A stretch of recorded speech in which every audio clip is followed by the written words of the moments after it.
여러분 반갑습니다. 또 뵈니까 더 반갑네요. 찬양팀들이 교회마다 있잖아요. 저는 이제 그래도 여러 교회에서 사역도 해보고 또 많은 교회를 가봤는데 오렌지 하나님교회 찬양팀의 가장 큰 특징이 딱 한 가지가 기억났어요. 뭐냐면 밸런스예요.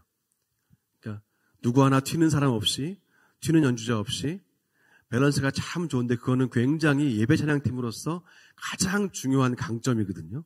근데 참 오렌지 하나님교회 찬양팀들이 그런 강점을 갖고 있어 너무 좋고요. 찬양인들 은혜 받습니다. 잠시 기도하겠습니다. 하나님, 이 예배의 주인은 하나님이시고 오직 하나님만 이 말씀 가운데 집중되시고 하나님의 음성만이 들린 바 되시옵소서. 예수님의 이름으로 기도합니다. 아멘. 아멘. 여러분들 이런 19절 혹시 들어보신 분 계실지 모르겠습니다. 흔들리지 않고 피는 꽃이 어디 있으랴. 비바람에 젖지 않고 가는 삶이 어디 있으랴 하는 시의 구절입니다. 이제 누구나 예외 없이 인생의 바람과 흔들림, 예외 없이 생기는 상처들이 있다는 그런 도종환 시인의 19절 중에 하나지요. 이와 비슷한 의미로 영어 중에 이런 표현이 있는데 제가 참 좋아하는 표현입니다. Every scar has a story. 모든 흉터, 모든 상처는 다 이야기를 가지고 있다는 말입니다. Every scar has a story. 한 10년 전쯤에 이제 여름에 아내가 집에서 두 팔을 이렇게 쫙 들어 올리는데요. 바로 앞에 있던 저희 두 아이들이 깜짝 놀랐어요. 보니까 아내가 이렇게 팔을 들어 올리는데 셔츠 아래로 가로로 길게 난 큰 상처가 보였던 거예요. 그 애들이 놀라서 이게 뭐냐고 물으니까 그때 엄마가 C-섹션, 제왕절개 수술에 대해서 쭉 이야기해주고 그 흉터가 가진 이야기를 아이들에게 설명해 주었던 그런 기억이 납니다. 지금도 제 오른손 손등에는요, 중학교 때 억지로 떼어냈던 그 사마귀의 흉터가 지금도 남아있고 또 오른쪽 이마를 여기 만져보면 유치원 때 동네 공원에서 놀다가 녹강에 부딪혀서 아주 크게 다쳤는데 그 상처가 지금도 잡혀집니다. 예.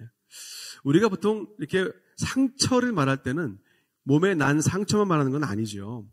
때로는 더 오랫동안 지워지지 않고 더 오랫동안 우리 마음에 남아있는 그런 마음의 상처가 더 크게 다가올 때도 있지 않습니까? 지금 이 자리에 계신 여러분들도요. 살아오신 인생의 날수만큼이나 또 지나오신 그 걸음들만큼이나 다양한 상처들이 여러분 새겨져 있을 줄 압니다. 누구나 이 땅을 살면서 겪어야 되는 그런 상처들은 예수 잘 믿는다고 덜 아픈 것도 아니고요. 신앙생활 열심히 한다고 해서 그 상처가 안 남는 것도 아니더라고요. 예수 잘 믿어도 사업에 실패하고 예수 잘 믿어도 하는 일마다 막힐 수 있습니다. 몸된 교회를 열심히 일평생 충성해도 이 땅에서 가난을 벗어나지 못할 때도 있죠. 하나님께 큰 은사를 받아도 몸이 아프거나 연약할 때도 있습니다. 늘 퍼주고 나눠주고 섬겨주다가 자주자주 배신을 당하기도 합니다. 문제는 이런 상처들을 우리가 제대로 읽어내지 못하면 제일 문제는 하나님과의 관계가 단절된다는 게 문제입니다. 그리스도인들에게. 왜냐하면 이런 말로 연결되기 때문에 그래요. 왜 하나님 내가 이런 일을 당하는데 왜 가만히 계시는가? 왜 하나님은 지금 침묵하고 계시는가? 왜 하나님은 저런 사람을 가만히 두시는가? 왜 악인의 형통함을 지켜만 보고 계시는가? 왜 내가 이런 고통을 받아야 되고 왜 이런 상처가 남아야 하는가? 우리가 종종 들리는 이런 말들은 많은 경우 하나님과의 관계 단절로 이어지지요. 하나님과 멀어지면 자연스럽게 교회 공동체와도 멀어지게 되고 그러다 보면 영적인 침륜에 빠져서 하나님 나라를 살아내지 못하는 그런 빈궁한 삶이 되고 말지 않습니까? 이런 연쇄작용의 첫 단추가 바로 상처를 제대로 읽어내지 못했기 때문이라고 저는 믿습니다. 그런 차원에서 오늘 여러분과 함께 창세기에 나오는 요셉의 삶을 좀 압축해서 살펴보고 주시는 말씀의 은혜를 나누고 싶습니다. 요셉이 어떻게 자신의 큰 상처를 읽어내고 해석하고 그리고 그 상처의 해석이 어떻게 그의 삶을 빛나게 했는가 우리가 함께 보면서 우리의 모습도 비춰봤으면 좋겠어요. 야곱은 사랑하는 아내 라헬을 낳은 첫 번째 아들 그 요셉을 특별히 사랑했습니다. 그래서 뭐라도 좀 더 해주고 싶어서 요셉에게 특별하게 옷을 입혔죠. 성경은 채색 옷, 색동 옷이라고 말합니다. 그런데 그 특별하게 입혔던 채색 옷 때문에 형들과의 관계가 벌어집니다. 그러다 결정적으로 요셉이 꾸었던 두 번의 꿈 때문에 더더욱 형들과의 관계는 벌어졌죠.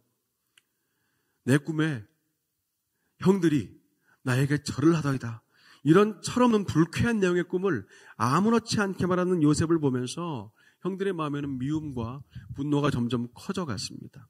그러던 어느 날 양떼를 치러 멀리 세겜에 나갔을 때 도시락을 들고 온 요셉을 형들이 그대로 잡아서 구덩이에 빠뜨렸고 미디안 상인들에게 팔죠.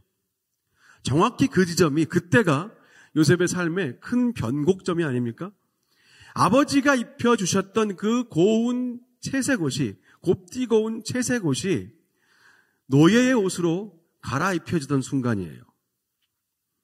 조금 전까지 요셉의 마음 가운데 있던 평안과 그 안정감이 순식간에 그 구덩이부터 시작돼서 두려움과 불안과 한 치 앞도 모르는 내일을 향한 그런 절망으로 이어지던 변곡점입니다. 그렇게 이제 본격적으로 요셉이란 한 사람의 삶에는 크고 깊은 상처가 새겨지기 시작했던 것이죠.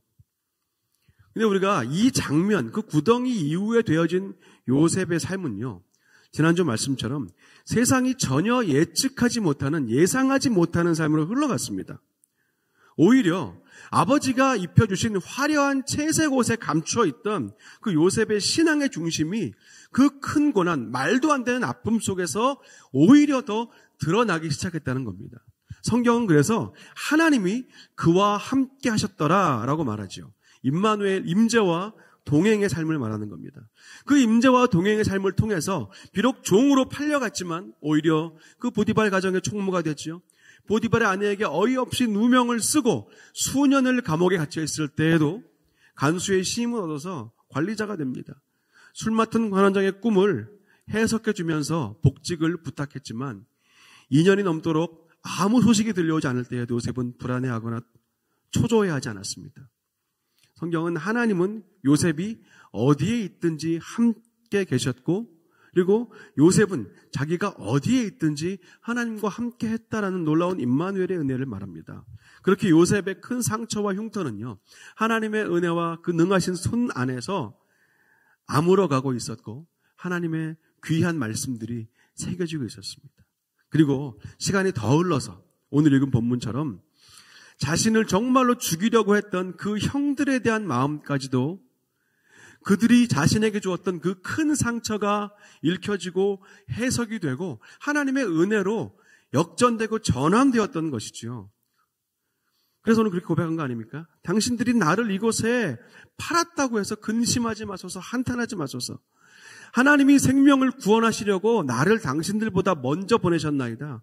하나님이 큰 구원으로 당신들의 생명을 보존하고 당신들의 후손을 이 땅에 두시려고 나를 먼저 보내신 것이니, 즉 나를 이 자리로 보낸 것은 당신들이 아니라 하나님이십니다. 이렇게 말해요. 이 놀라운 고백에서 우리가 집중할 것은 지금 요셉이 하는 말 가운데 있는 주어 설정입니다. 만약에 요셉의 스토리가요, 요셉이 이렇게 주어를 바꿔서 말했다면 전혀 엉뚱한 곳으로 흘러갔을지도 몰라요.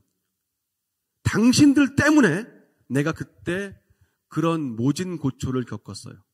당신들이 했던 그 일을 나는 단 하루도 잊은 적이 없습니다. 그래서 당신들은 반드시 그 죄값을 치러야 합니다. 그래서 나는 오늘 기다리고 기다리던 복수를 할 계획입니다. 이런 단어는, 이런 주어에 바뀐 것은 상처를 전혀 읽어내지 못한 그런 모습이죠. 하지만 요셉은 정확하게 주어를 설정하고 자신이 해석하고 읽어낸 상처를 이렇게 멋지게 풀지 않았습니까? 하나님이 생명을 구원하시려고 나를 당신들보다 먼저 보내시는 겁니다. 하나님이 큰 구원으로 당신들의 생명도 보존하고 그 당신들의 후손들도 이 땅에 남겨두시려고 나를 먼저 보내신 겁니다. 하나님이 나를 저 바로왕에게 아버지처럼 의지할 자가 되게 하셨고 하나님이 나를 온 집의 주와 애굽의 통치자로 삼으신 겁니다. 그런즉 나를 이리로 보내셔서 이 자리에 지금 있게 하신 분은 형님들이 아니라 하나님이십니다. 여러분 놀라운 고백 아닙니까? 어떻게 이런 놀라운 고백을 할 수 있을까? 요셉도 우리와 똑같은 성정을 가진 사람인데 어디서 이런 인격과 신앙을 갖게 되었을까 하는 것이지요. 사실 우리는 오늘도요, 누가 나를 팔아넘기는 정도가 아니라 어디서 어떤 자리에서 나에 대해서 이런 뒷말을 누가 했다라는 말만 들어도 분해서 잠이 안 옵니다. 내가 이만큼 해줬는데 절반만이라도 좀 되돌려받지 못하면 늘 우리는 억울해서 견디지 못하지 않습니까? 조금이라도 손해보는 걸로 어려워해요. 마켓에서 캐셔가 1불이라도 덜 거슬러주면 당장 지키고 서서 그 일부를 받아내고야 마지 않습니까? 그런데 어떻게 요셉은 이런 삶을 살았을까 하는 겁니다. 오늘 설교의 주제에 비추어서 그 답을 찾아본다면 요셉은 자신에게 새겨진 그 큰 상처에 담긴 메시지를 읽어내고 해석하고 그리고 그 상처 안에서 하나님의 뜻을 발견했다고 우리가 그렇게 해석할 수 있어요. 우리도 오늘 그렇게 살아야 한다는 거죠. 우리의 몸과 마음과 영혼에 쉼없이 새겨지고 있는 그런 크고 작은 상처와 고통을 제대로 듣고 읽어내고 해석해야 한다는 겁니다. 전 그래서 오늘 여러분과 함께 그 상처에 있는 이야기들을 읽어내기 위한 중요한 영적인 원리 3가지를 함께 간단하게 좀 보기 원해요. 첫 번째, 상처가 들려주는 이야기를 읽어내려면 충분한 시간이 필요하다는 것입니다. 요즘은 잘 안 쓰지만 예전엔 집주마다 있던 그 즉석 폴라로이드 카메라 아시죠?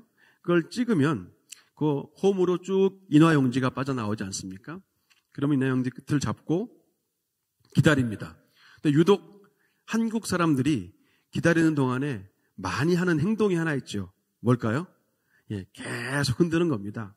계속 저도 그랬습니다.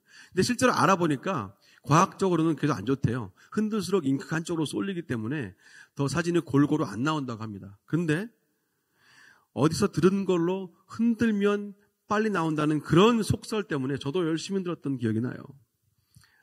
딱 필요한 시간이 있습니다. 선명하게 사진이 위로 싹 올라올 때까지 정확한 시간이 필요하지요. 그때까지는 기다리는 겁니다. 사실 우리가 많이 아플 때는요, 고통스러울 때는 넓고 다양하게 생각하기 어려워요. 정말 고통스럽고 괴로울 때는 생각이 좁아지고 단순해질 때가 더 많습니다. 그럴 때는 긍정적인 생각보다는 부정적인 생각들이 훨씬 더 마음을 빨리 채우지 않습니까? 한번 생각해 보세요. 그 어린 소년 요셉이 구덩이에 빠지자마자 눈을 지그시 감고 이렇게 잔잔하게 마음을 가라앉히면서 생각했을까요? 참나, 왜 형님들이 오늘 또 이러실까? 형님들이 왜 이러실까? 하나님, 도대체 이 황망한 사건을 통해서 저에게 뭘 말씀하시려고 하는 겁니까? 나를 통해서 어떤 놀라운 일을 이루시려고 저를 이런 모진 곳에 넣으셨나이까? 잠잠하게 마음을 가라앉히면서 그렇게 말했을 리가 없습니다. 적어도 성경은 그렇게 말했다고 고백하지 않아요. 들려주지 않아요. 시간이 필요한 겁니다.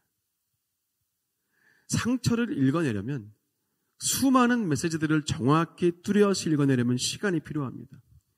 기다리는 거죠. 하나님의 카이로스의 때, 하나님의 때가 찰 때까지 기다려야 합니다. 그때 그 일은 이런 의미였군요.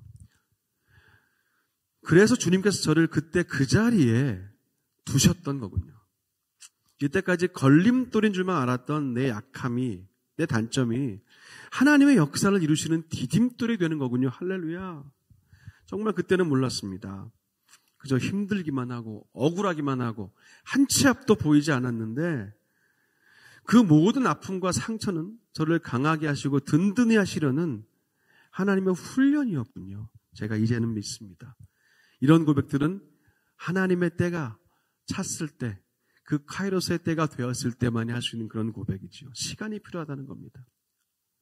우리가 하나님의 때와 시간을 미처 다 알 수는 없지만 한 가지 아는 것은 하나님은 신실하시다는 거죠. 쉽게 말하면 우리가 폴라로이드 인화지를 이렇게 들고 흔들지 않고 가만히 기다릴 수 있는 이유는 그 폴라로이드 용지와 그 카메라를 만든 회사, 뭐 코닥이나 어디 회사를 그 제조 업체를 신뢰하기 때문에 기다릴 수 있습니다. 그죠? 연결해 본다면 우리가 우리의 삶에 나타난 수많은 아픔과 상처와 고통들을 이해하기 위한 시간 동안 기다린다는 말은 나를 지으시고 이 땅을 창조하시고 우리의 삶을 인도하시는 우리의 창조주 그 하나님을 믿고 신뢰하는 만큼 우리는 기다리고 버틸 수 있다는 말이 아니겠습니까? 그래서 바라기는 상처 안에 담겨있는 하나님의 뜻과 메시지를 선명하게 읽어내시기 위해서 하나님의 신실하심, 하나님은 한 번도 약속을 어긴 적이 없으시고 어제나 오늘이나 내일이나 영원토록 동일하시며 나를 향한, 우리를 향한 그 사랑의 시선을, 그 사랑의 손길을 단 한 번도 거둔 적이 없으신 신실하신 분이라는 그 사실을 믿는 만큼 하나님의 때를 기다릴 수 있다는 겁니다. 여러분 삶에 새겨진 수많은 상처들을 읽어내시기 위해서 하나님의 때가 찰 때까지 그분의 신실하심을 믿고 기다리시는 그런 저와 여러분 되시기를 간절히 축원합니다. 두 번째는요, 상처가 들려주는 이야기를 들으려면 언어를 배워야 됩니다. 언어.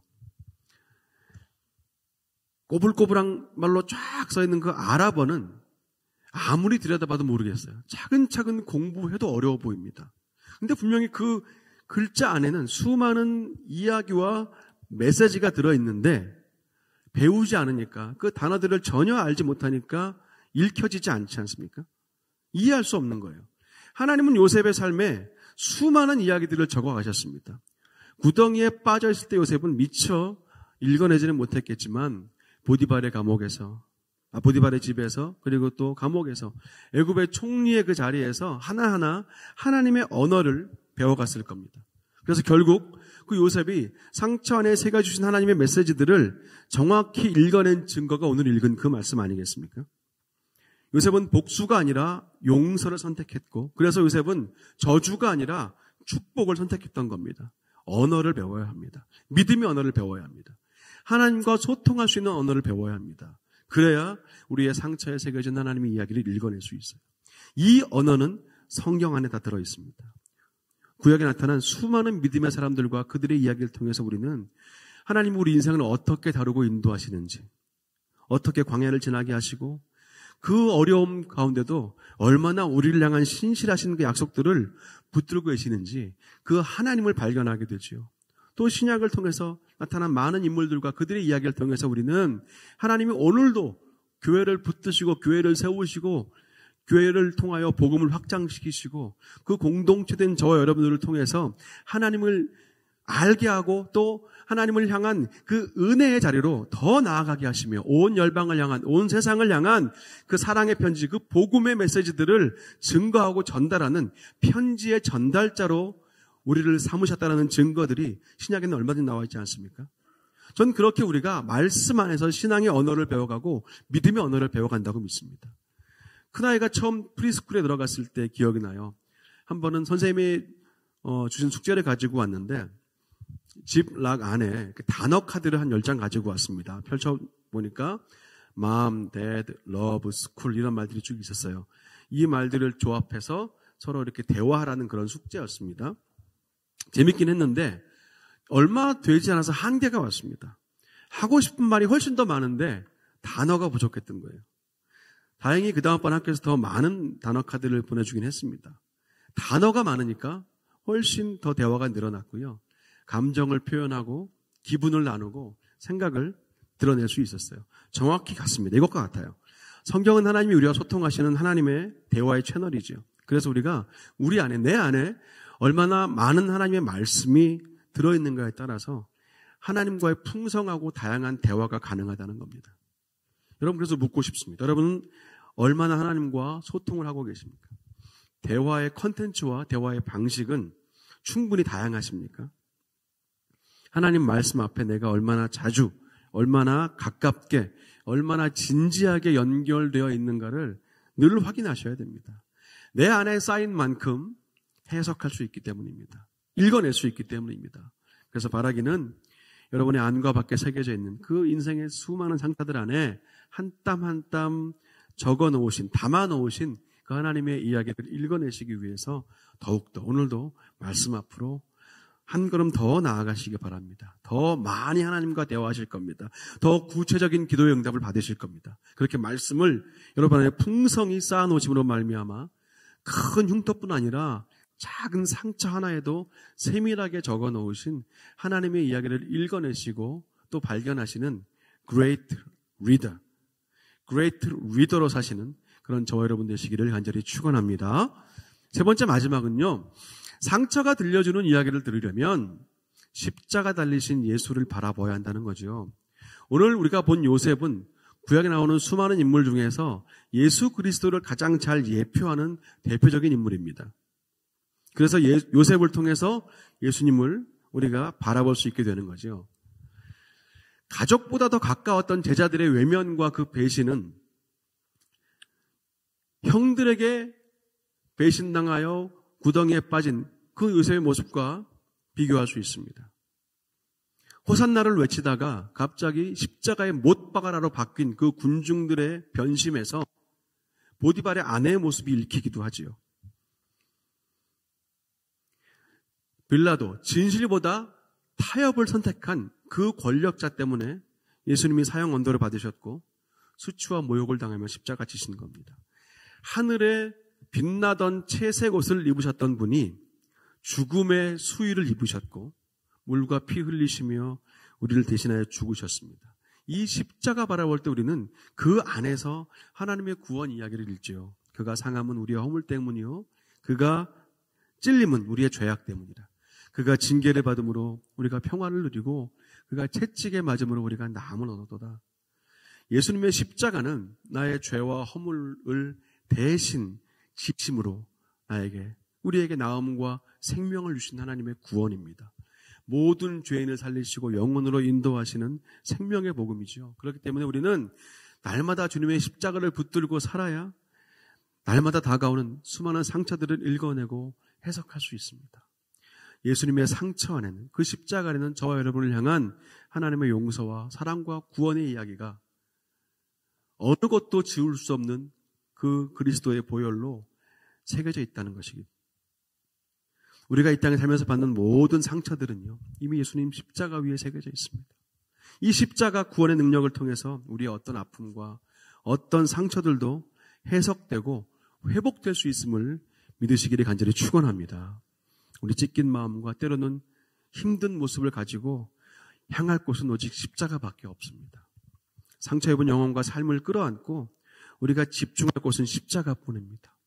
때론 두 눈을 뜨기 힘들 정도로 강한 인생의 바람이 우리에게 다가올 때도 그러게도 우리가 눈을 감고서라도 향해야 할 것은 바로 예수님 그 십자가예요.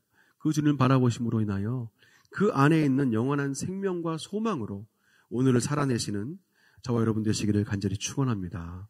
말씀을 마치겠습니다.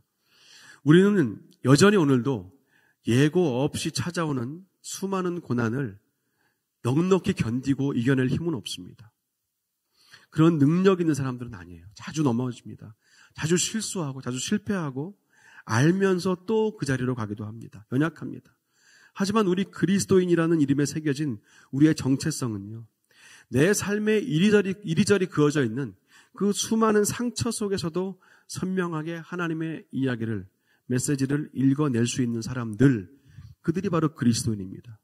그 상처 안에서 예수 그리스도의 십자가를 읽어내고 이런 나까지도 살리시고 세우시는 그 하나님의 복음을 발견하는 사람들이지요. 저는 그런 차원에서 우리가 오늘 확인했던 이 세 가지를 기억하셨으면 좋겠어요. 첫 번째, 하나님의 때가 찰 때까지 참아 기다리시기 바랍니다. 하나님의 시간만이 가장 우리에게 충분한 시간입니다. 사람의 힘과 지혜와 경륜을 가지고 여러분의 삶을 계속 흔들지 마시기 바랍니다. 나라의 창조자, 우리의 통치자, 우리의 삶을 오늘도 한치의 흐트러짐 없이 인도하시는 그 하나님을 의지하시고 믿는 만큼 하나님 안에서 기다리시기 바랍니다. 하나님의 지혜와 하나님의 그 섭리로 선명하게 메시지가 읽혀질 것입니다. 두 번째, 더 많은 말씀의 카드를 붙들고 사십시오. 내 안에 쌓인 말씀만큼 상처를 읽어낼 수 있다는 것을 기억하셔야 됩니다. 그래서 우리의 또 다른 이름이 바로 Great Reader, 놀라운 읽어내는 사람으로 사시는 그런 저와 여러분 되시기를 축원합니다. 그리고 마지막으로 제일 중요한 거, 십자가 앞으로 날마다 가까이 나아가시기 바랍니다.